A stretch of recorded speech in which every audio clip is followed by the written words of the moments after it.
জয় হিন্দ সবাইকে। আমি মনিকা চলে এসেছি আজকে একটা নতুন ভিডিও টপিক নিয়ে। তো আজকের টপিক হলো ডাব্লিউপি কনস্টেবলের ইন্টারভিউয়ের জন্য ছেলেদের কি কি ড্রেস কোড হতে হবে। ঠিক আছে, কোন ড্রেসটা ছেলেদের জন্য পরলে উত্তম হবে এবং সুন্দর মার্জিত স্মার্ট দেখতে হবে, কোন কালারগুলো তোমরা চুজ করবে, তো এই ডিটেল ভিডিও আমি তোমাদের কাছে আজকে শেয়ার করছি। মেয়েদের ভিডিও অলরেডি আমি আপলোড করে দিয়েছি আগেই, কারণ মেয়েদের রান আগেই কমপ্লিট হয়ে গিয়েছে। যারা যারা তোমরা দেখোনি এখনও পর্যন্ত ভিডিওটি, অবশ্যই গিয়ে তোমরা ভিডিওটি দেখে নাও। ঠিক আছে, তো ছেলেদের যেহেতু একটু দেরিতে রান শেষ হলো, তো ছেলেদেরকে যারা যারা পাস করেছো তাদের কংগ্রাচুলেশন জানাই অনেক অনেক।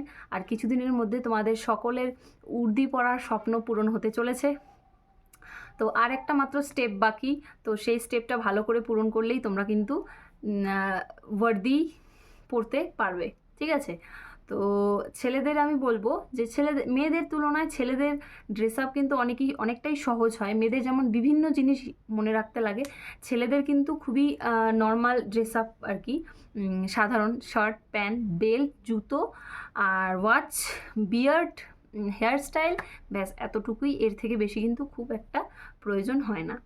তো ছেলেদের বলবো তোমরা শার্টের কালারটা কিন্তু ঠিকঠাকভাবে চুজ করবে।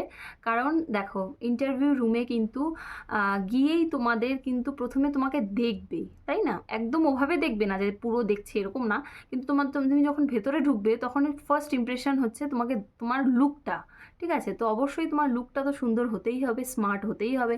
এমন কালার তোমাদের চুজ করতে লাগবে যাতে তোমাদের দেখতে স্মার্ট লাগে, এবং তোমার যে ড্রেসের কালার দেখে যেন ওনারা বুঝতে পারেন যে তোমার রুচিটা কীরকম। যেমন লাল নীল শার্ট পরে গেলে কীরকম রুচি মনে হবে, মনে হচ্ছে বিয়ে বাড়ি চলে গেছো তুমি। তো তোমার রুচিটা কীরকম সেটা কিন্তু প্রকাশ পাবে তোমার ড্রেস আপের ওপর দিয়ে। ঠিক আছে, তোমার ড্রেস আপটা কিন্তু ঠিক করতে হবে অবশ্যই। শার্ট কিন্তু তোমরা ফর্মাল শার্ট ছেলেদের তো কিনতেই পাওয়া যায়, মেয়েদের যেমন ড্রেস বানানো উচিত, ছেলেদেরও কিন্তু প্যান্টের ক্ষেত্রে বলবো বানানো উচিত। আর ছেলেদের শার্ট বলবো তোমরা কিন্তু বানিয়েও নিতে পারো, আবার কিনেও নিতে পারো। অনেক ফর্মাল শার্ট পাওয়াই যায় দোকানে, তো সেখান থেকেই তোমরা চুজ করতে পারো। এবার চুজ করবে কিন্তু কি কি কালার তোমরা শার্ট চুজ করবে। দেখো, আমি কিন্তু তোমাদের শার্ট বলবো না তোমরা এই কালারটিই পরো, আমি তোমাদের কিছু কালার দিয়ে দেবো। সেই কালারের মধ্যে তোমাদেরকে যেই কালারটা পরলে সুন্দর লাগবে দেখতে, সেই কালারটা কিন্তু তোমরা চুজ করবে। আগে পরে দেখবে যে তোমাদের সেই কালারটা পরে কতটা রুচিশীল, মার্জিত এবং স্মার্ট লাগছে, সেই অনুযায়ী তোমরা কিন্তু কালার চুজ করবে নিজেদের জন্য। তো আমি তোমাদের জন্য যে যে কালারগুলো রেখেছি সেগুলো হচ্ছে, দেখো, সাদা কালোর বাইরে বেরিয়ে কিন্তু শার্ট সবসময় সাদা সাদা না করে সাদা কালোর বাইরে বেরিয়ে কিন্তু এমন কিছু রং আছে যেগুলো পরলে কিন্তু বেশ ভালোই লাগে দেখতে। তো স্কাই ব্লু কিন্তু একটা ভালো রং। ঠিক আছে, এরপর হোয়াইট তো তোমাদের অপশানে রয়েছেই, তোমরা পরতে পারো। গ্রে কালারও পরতে পারো। এবার বেবি পিঙ্কটাও কিন্তু ভালোই লাগে দেখতে, পরতে পারো। পিচ কালারও কিন্তু তোমরা পরতে পারো। শার্ট কিন্তু অবশ্যই অবশ্যই হালকা কালারই রাখবে, সবসময় লাইট কালার শার্ট পরবে, এবং প্যান্ট সবসময় ডিপ কালার পরবে। ঠিক আছে, ফর্মাল প্যান্ট তোমরা কিন্তু বাজার চলতি প্যান্ট যদি ফর্মাল ভালো না পাও, তাহলে কিন্তু আমি বলবো ইমিডিয়েট তোমরা বানাতে দিয়ে দাও টেইলারের কাছে, তোমাদের সঠিক মাপ দিয়ে কিন্তু প্যান্ট বানাবে। ফর্মাল প্যান্ট যেরকম হয় আর কি, ফর্মাল প্যান্ট তো বেশি চাপা হয় না, যেরকম হয় সেই অনুযায়ী তোমাদের মাপ সহকারে তোমরা টেইলারের কাছে বানাতে দাও। এখনও সময় রয়েছে তোমাদের কাছে কিছুদিন, তবে টেইলারকে বলবে জলদি জলদি দেওয়ার জন্য। কারণ তোমাদের ড্রেস আপটা রেডি করে তারপরে তোমরা আয়নার সামনে গিয়ে তোমাদের রিপ্রেজেন্ট তোমরা কীভাবে করছো, তোমাদেরকে দেখতে কেমন লাগছে, কি ভুল রয়েছে ঠিক করতে হবে, যাতে তোমরা প্র্যাকটিস সেভাবে করতে পারো। সেই জন্য টেইলারকে তাড়াতাড়ি দিতে কিন্তু বলবে। সময় তোমাদের হাতে খুব একটা বেশি নেই, তোমরা 1 মাস পাবে না। তো প্যান্টের কালার আমি বলবো তোমরা কিন্তু ব্ল্যাকের মধ্যে পরতে পারো, ব্রাউন কালারও পরতে পারো। এবার তোমাদের যেই প্যান্টটা পরে তোমাদের দেখতে সুন্দর লাগে সেই অনুযায়ী কিন্তু তোমরা পরবে।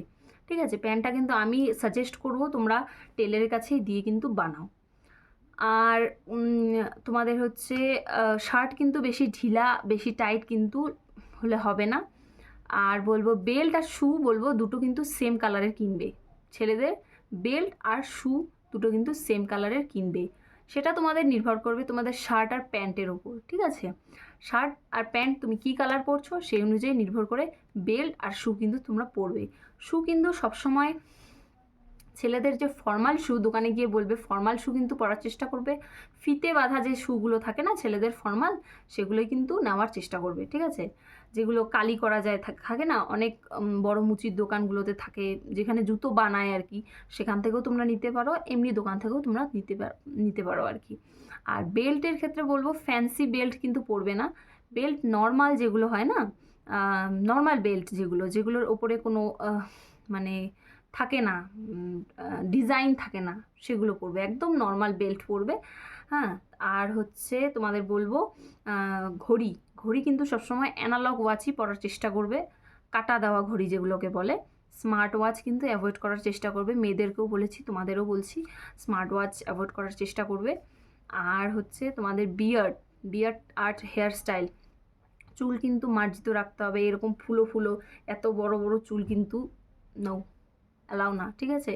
যাতে চুলটা যাতে তোমার ড্রেস আপ, ঠিক আছে, চুল তুমি এত লম্বা লম্বা করে নিয়েছো, খাড়া খাড়া চুল ছেলেরা করে না, ছেলেদের হেয়ারস্টাইল সম্পর্কে আমার খুব একটা ধারণা নেই, তো ওইরকমভাবে কিন্তু চুল করে যাবে না, মার্জিতভাবে যাবে।